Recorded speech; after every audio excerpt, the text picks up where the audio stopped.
மலையகத்தில் மீள புனரமைக்க முடியாத வீடுகளுக்கு நிவாரணம்.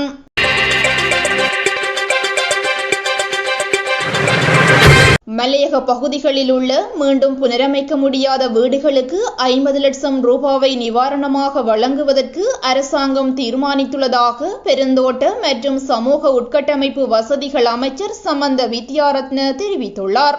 டிட்வா புயலினால் பாதிக்கப்பட்டவர்களுக்கு அரசாங்கம் வழங்கிய நிவாரணத் தொகைக்கு மலையக மக்கள் தகுதி பெறாமை குறித்து பாராளுமன்ற உறுப்பினர் வேலுசாமி ராதாகிருஷ்ணன் பாராளுமன்றில் இன்று கேள்வி எழுப்பினார்.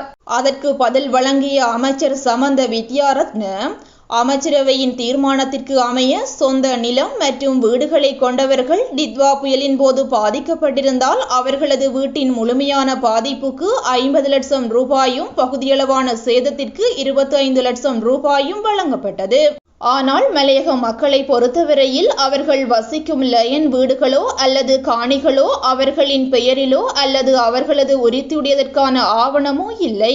அந்த காணிகள் பெருந்தோட்ட நிறுவனங்களுக்கு சொந்தமானது. எனவே அவர்களின் இந்த நிலையை கருத்தில் கொண்டு மீண்டும் ஒரு அமைச்சரவை முடிவை எடுத்தோம்.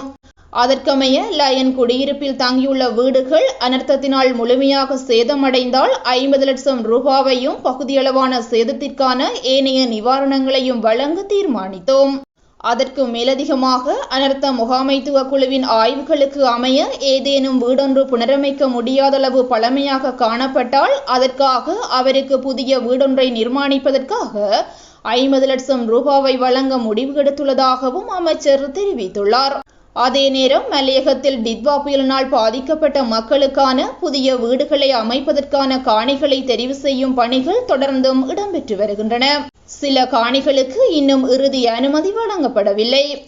அனர்த்த முகாமைத்துவ நிலையம் மற்றும் தேசிய கட்டிட ஆராய்ச்சி நிறுவனம் உள்ளிட்ட நிறுவனங்கள் இந்த அனுமதியை வழங்க வேண்டும். ஏற்கனவே எடுக்கப்பட்ட அமைச்சரவை தீர்மானத்திற்கு அமைவாக மிக விரைவில் இந்த பிரச்சினையை தீர்ப்பதற்கு எதிர்பார்த்துள்ளோம். அதனையே ஜனாதிபதி உள்ளிட்ட முழு அரசாங்கமும் விரும்புவதாக அவர் மேலும் தெரிவித்துள்ளார்.